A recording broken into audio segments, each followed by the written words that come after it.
సికింద్రాబాద్లోని doctor Narayana college of hotel మేనేజ్మెంట్లో 100% job guarantee 966365 అంటే మీరు డైవోర్స్ తీసేసుకోవాలని మ్యూచువల్ డైవోర్స్‌కి సైన్ కూడా పెట్టేసారు అవును. ఆల్రెడీ. అవును. పెట్టేసిన తర్వాత మళ్ళీ మీరే మీకు వద్దనుకోని, హ్మ్. మళ్ళీ ఎందుకు ఆమెతోటి ఇష్యూస్‌కెళ్తున్నారు? అసలు అంతటితో వదిలేయొచ్చు కదా! అయ్యా! ఇష్టం లేనప్పుడు ఎందుకు అనేది ఒక క్వెషన్ రైజ్ అవుతా ఉంది అందరికి. Exactly madam. యాక్చువల్‌గా నేను మ్యూచువల్ వెళ్దాం అనుకున్న మాట వాస్తవమే. హ్మ్. నేను మ్యూచువల్ వెళ్దాం అనుకున్నాను. ఆమె కొన్ని టర్మ్స్, కండిషన్స్ ఫిట్ చేయట్లేదు నాకు. ఫిట్ చేయట్లేదు.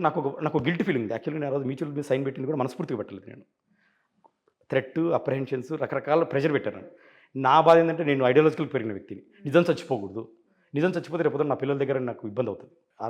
అంటే మమ్మీ తప్పు చేసినా డ్యాడీ ఏదో డబ్బులు తీసేసుకొని లేకపోతే ఏదో సెటిల్మెంట్ చేసుకొని వదిలేసినాడు. ఆ గిల్టీ ఫీలింగ్ తోటి ప్లస్ ప్రెషర్ కూడా పెట్టారు నన్ను బాగా. ఓకే. ఓకే. పెడతావా సస్తావా అని. సరే పెట్టాల్సి వచ్చింది. కానీ ఒక పాయింట్‌కి వచ్చిన తర్వాత నాకు ఎవిడెన్సెస్ కలెక్ట్ అవుతున్నాయండి. సో ఎవిడెన్సెస్ కలెక్ట్ అయిన తర్వాత నేను మ్యూచువల్ రానమ్మా.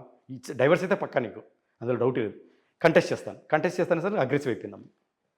అనేసి ఆమె వచ్చి గొడవ చేయడం, నేను ఆఫీస్కి వచ్చి అక్కడికి వెళ్ళి నేనేం గొడవ చేయలేదు. కమిషనర్ గారికి నా సమస్యను చెప్పాను. తండ్రి ఎవరో మీరు కొద్దిగా కనుక్కోండి సార్. అంటే కనుక్కోండి వాళ్ళు కూడా ఏం చేయలేరు. కనీసం ఆమెని అడగగలుగుతారు కదా. అసలు ఏంటమ్మా ఎందుకు ఇంత స్ట్రెస్ చేస్తున్నావు అని.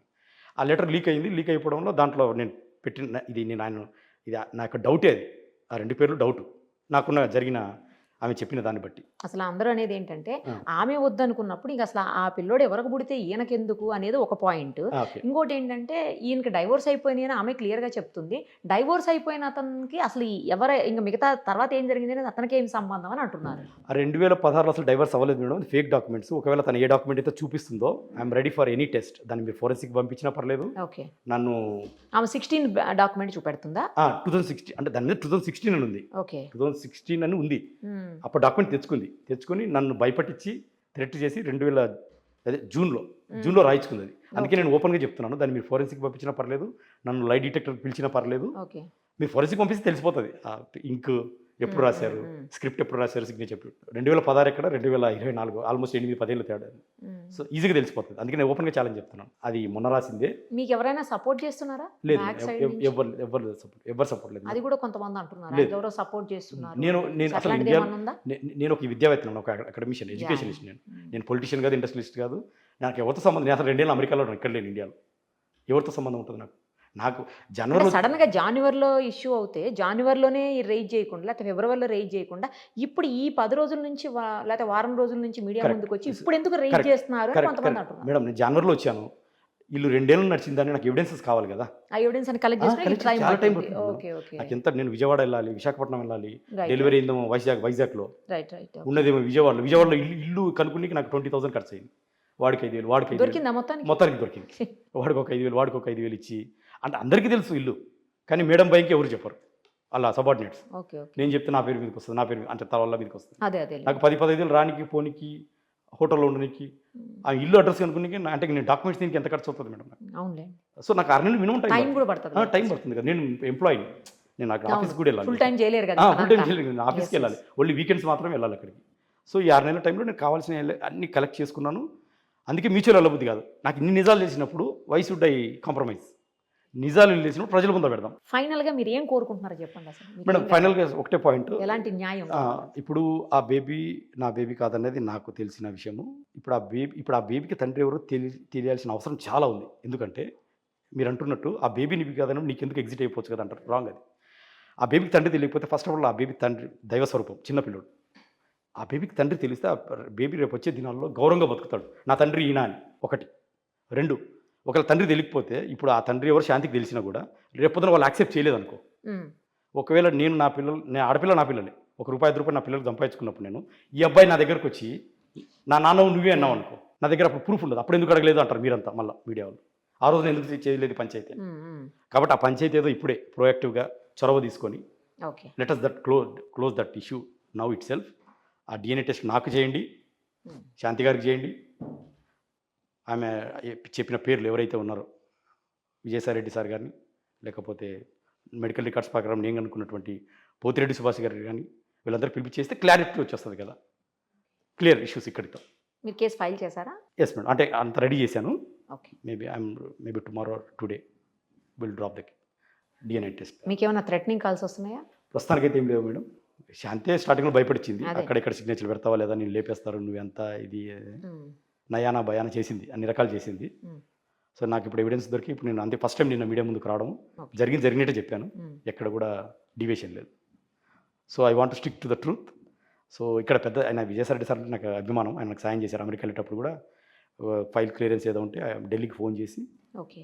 నన్ను ఎంతో ఇంట్రెస్ట్ చేసి అమెరికాకు పంపించారు. ఆయన కూడా శాంతి అంటే ఈ సర్కమ్స్టెన్సెస్ బట్టి ఏదేమైనప్పటికీ తండ్రి ఎవరో తెలీదు. ఒకవేళ తండ్రి కారణం వాళ్ళు ఎవరన్నా ఉంటే సుభాష్ రెడ్డి గారు కానీ లేకపోతే వాళ్ళ కాళ్ళ మీద పడి సారీ కూడా చెప్తాను. ఒకవేళ కాకపోతే అది ఒకవేళ డిఎన్ఏ టెస్ట్లో ఏది కాదు మీ బిడ్డేనని తేలింది అనుకోండి, అప్పుడు నా బిడ్డ కాదు అనేది నాకు 19% షూర్ మేడం. I'm 19% sure. ఎందుకంటే నేను ఆ టైంలో ఇండియాలో లేను అసలుకి. సరే, ఓకే. నేను ఇండియాలో లేను కదా. ఇన్ కేస్ మీరు అనుకుంటున్న ఏదైతే 2-3 పేర్లు వాళ్ళు కూడా కాదని తేలింది, అప్పుడు ఏం చేస్తారు? అంత పెద్ద పెద్ద వాళ్ళ మీద మీరు దెన్ తప్పకుండా allegations చేస్తున్నారు కదా, అందుకని అంటున్నాను. First Shanti has to take the apologies. Okay. Shanti ఎవరు నాకు పేర్లు చెప్పింది నేను కాదు, శాంతి చెప్పింది. First Shanti has to give an apologies. ఎందుకంటే ఆల్మోస్ట్ తండ్రి ఏజ్ ఉన్న వాళ్ళతో అంటున్నారు కదా, అందుకని తను చెప్పింది నేను చెప్తున్నాను మేడం. తను Okay. చెప్పింది నేను చెప్తున్నాను. ఉమ్, ఉమ్. నేను కొత్తగా చెప్పేది ఇక్కడేదో ఏమంటారు అని మనీ కోసమో, that is not the objective motto. నా మోటో ఏంటంటే నేను ఎగ్జిట్ అవుతాను, నాకు Okay. ఫాదర్ ఎవరో తెలియాలి. ఇది నా ఆర్గ్యుమెంట్. అది న్యాయం జరగాలని, న్యాయం మీరు ఆ జరగాలి. పిల్లోడికి న్యాయం పిల్లోడికి జరగాలి, నాకు పసి పిల్లోడికి న్యాయం జరగాలి, అవును అవును. పిల్లోడికి, నా పిల్లలకు, నాకు పిల్లలకి అందరికి. అందరికీ అవుతుంది. ఇది మేడం నా స్టాండ్. రైట్ అండి, చూద్దాం మీరు అన్నట్టు మరి నెక్స్ట్ ఏం జరుగుతుందో, కోర్టు ఎలాంటి డెసిషన్ తీసుకుంటుందండి. థ్యాంక్ యూ అండి, థ్యాంక్ యూ సో మచ్. నిన్నటి నుంచి చూస్తున్నాను ప్రజా సంఘాలుగా మీరు కూడా మదన్ మోహన్ గారికి సపోర్ట్ చేస్తూ ఉన్నారు. ఇప్పుడు బాలల హక్కుల పరిరక్షణ వేదిక ప్రెసిడెంట్ సుభాష్ చంద్రబోస్గా నేను అభిప్రాయపడుతున్న విషయం ఏంటంటే, అటు తండ్రిగా నా బాధ్యత లేదు, నాకు సంబంధం లేదు, నేను పరువు నష్టం దావా వేస్తా అని అటు సుభాష్ రెడ్డి అనేటువంటి అంటాడు. ఇటు మదన్ మోహన్ గారిని అడిగితే నేను తండ్రిని కాదు, నన్ను ఎందుకు బదనాం చేస్తారని ఈయన అంటారు. విజయసాయి రెడ్డి గారు మీ అంత చూస్తా అదైన పాత్రలో మీడియా వాళ్ళని బెదిరించాడు. అంటే సమాజంలో బాలల యొక్క ఆత్మగౌరవం అనేది ఉండదా? పుట్టిన ఆ బిడ్డ రేపు సమాజంలో గౌరవంగా బతకడానికి వీళ్ళంతా కూడా అనేకమైనటువంటి నష్టాలని తీసుకొచ్చి పెడుతున్నారు. ఆ బిడ్డ రేపు సమాజంలో గొప్ప స్థితికి రావాలంటే సమాజం ఈసడింపులు ఉండకూడదు. మరి శాంతి ఇంతవరకు నోరు తెరవలేదు. సుభాష్ రెడ్డి పేరు చెప్పింది, ఆమె స్పష్టంగా చెప్పలేదు. సుభాష్ రెడ్డి నేను పరువు నష్టం దావేస్తాను. మేము ఇదే విషయం మీద రేపు ఆంధ్రప్రదేశ్ యొక్క హోంమంత్రి గారిని, అలాగే లోకేష్ గారిని, అలాగే ముఖ్యమంత్రి వీలైతే చంద్రబాబు నాయుడు గారిని కూడా కలిసి ఆ బిడ్డ ప్రాణం కాపాడాలి, ఆ బిడ్డ మానము కాపాడాలి, ఆత్మగౌరవం కాపాడాలి. తండ్రి ఎవరో లేకుండా తెగిపడ్డా నింగి చుక్కలం, మేము చెత్త కుండి కాడి కుక్కలం, అయినా మేం భారతీయులం, అయ్యో అయ్యమ్మ లేనియా నాదన్.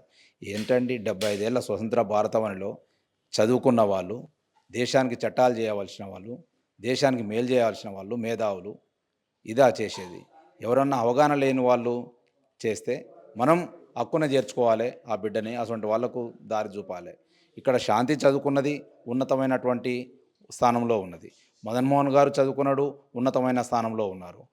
ఆరోపణలు ఎదుర్కొంటున్నటువంటి విజయసాయి రెడ్డి గారు ఈ దేశానికి చట్టాలు చేయాల్సి దేశాన్ని ఒక సక్రమమైన మార్గంలో నడపడానికి ఉన్నతమైనటువంటి పదవిలో రాజ్యసభ మెంబర్ అంటే మామూలు విషయం కాదు. అటు మదన్ మోహన్ గారు, మన సుభాష్ రెడ్డి గారు హైకోర్టు అడ్వకేట్గా ఉన్నారు. వీళ్ళే ఈ రకమైన పరిస్థితి తీసుకొచ్చి వీళ్ళందరి ఘర్షణలో, పెద్ద పెద్ద పుల్ల ఘర్షణలో పాపం సమిదలాగా ఆ బిడ్డ నలిగిపోతుండు. ఆ బిడ్డకు ఏమీ తెలియదు, పసిబిడ్డ, తండ్రి ఎవడో తెలియదు.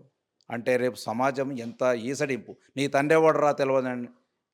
ఆ మధ్యకాలంలో పుష్ప సినిమాలో ఇంటి పేరు లేనందుకు వాడు ఎంత అవమానాలకు గురయ్యి, ఎంత ఆవేదనకు గురయ్యి, ఒక ఇంటి పేరు కోసము ఆవేదన పడితే, రేపు తండ్రి ఎవడో తెలియకుండా ఈ ముగ్గురు, ఒక తల్లి ముగ్గురు తండ్రులా అని ఈసడింపులు ఉంటే ఎంత అవమానంగా ఉంటుంది. కాబట్టి ఆ బిడ్డ గౌరవంగా బతకాలి. ఆ బిడ్డకి ఏం జరిగినా కానీ వీళ్ళందరినీ కూడా మదన్ మోహన్తో సహా మిమ్మల్ని వదిలిపెట్టము. ఆ పాపం ఉట్టిగానే తలగదు. ఆ బిడ్డకు ఏం జరిగినా ప్రభుత్వం బాధ్యత వహించాలి, ఆంధ్రప్రదేశ్ ప్రభుత్వం బాధ్యత వహించాలి. ఆ బిడ్డకు ఏం జరిగినా కానీ, ప్రాణాలకు నష్టం జరిగిన శాంతి గారు కానీ, లేకుంటే మదన్ మోహన్ కానీ, విజయసాయి రెడ్డి గారు కానీ, లేకుంటే సుభాష్ రెడ్డి గారు కానీ, ఎవరు అయితే ఆరోపణలు ఎదుర్కొంటూ వాళ్ళందరి మీద కూడా యాక్షన్ తీసుకోవాలి. ప్రభుత్వం తక్షణం స్పందించి సుమోటోగా ఈ 3-4 రోజుల నుంచి జరుగుతున్నటువంటి ఈ విషయాల్ని సుమోటోగా స్వీకరించి ఆ బిడ్డ యొక్క ప్రాణాలను కాపాడాలి. ఆ బిడ్డ యొక్క గౌరవాన్ని కాపాడటానికి తక్షణమే వీళ్ళందరి మీద కూడా డిఎన్ఏ టెస్టుకు వీళ్ళందరినీ కూడా కస్టడీలోకి తీసుకొని డిఎన్ఏ టెస్ట్ బలవంతంగానైనా చేయాల్సిన అవసరం ఉంది.